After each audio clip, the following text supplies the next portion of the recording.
The largest organ in your body isn't your liver or your brain, it's your skin, with a surface area of about 20 square feet in adults. Though different areas of the skin have different characteristics, much of this surface performs similar functions, such as sweating, feeling heat and cold, and growing hair.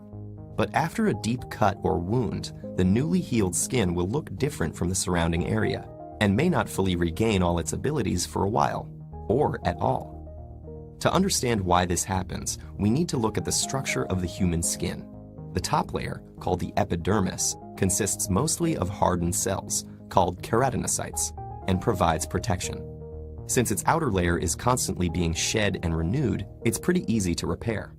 But sometimes a wound penetrates into the dermis, which contains blood vessels and the various glands and nerve endings that enable the skin's many functions. And when that happens, it triggers the 4 overlapping stages of the regenerative process. The first stage, hemostasis, is the skin's response to 2 immediate threats: that you're now losing blood and that the physical barrier of the epidermis has been compromised. As the blood vessels tighten to minimize the bleeding in a process known as vasoconstriction, both threats are averted by forming a blood clot. A special protein known as fibrin forms crosslinks on the top of the skin, preventing blood from flowing out and bacteria or pathogens from getting in. After about 3 hours of this, the skin begins to turn red, signaling the next stage, inflammation. With bleeding under control and the barrier secured, the body sends special cells to fight any pathogens that may have gotten through. Among the most important of these are white blood cells, known as macrophages, which devour bacteria and damaged tissue through a process known as phagocytosis, in addition to producing growth factors to spur healing. And because these tiny soldiers need to travel through the blood to get to the wound site, the previously constricted blood vessels now expand in a process called vasodilation.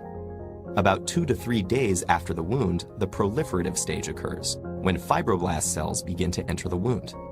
In the process of collagen deposition, they produce a fibrous protein called collagen in the wound site, forming connective skin tissue to replace the fibrin from before. As epidermal cells divide to reform the outer layer of skin, the dermis contracts to close the wound. Finally, in the 4th stage of remodeling, the wound matures as the newly deposited collagen is rearranged and converted into specific types. Through this process, which can take over a year, the tensile strength of the new skin is improved, and blood vessels and other connections are strengthened. With time, the new tissue can reach from 50 to 80% of some of its original healthy function, depending on the severity of the initial wound and on the function itself. But because the skin does not fully recover, scarring continues to be a major clinical issue for doctors around the world.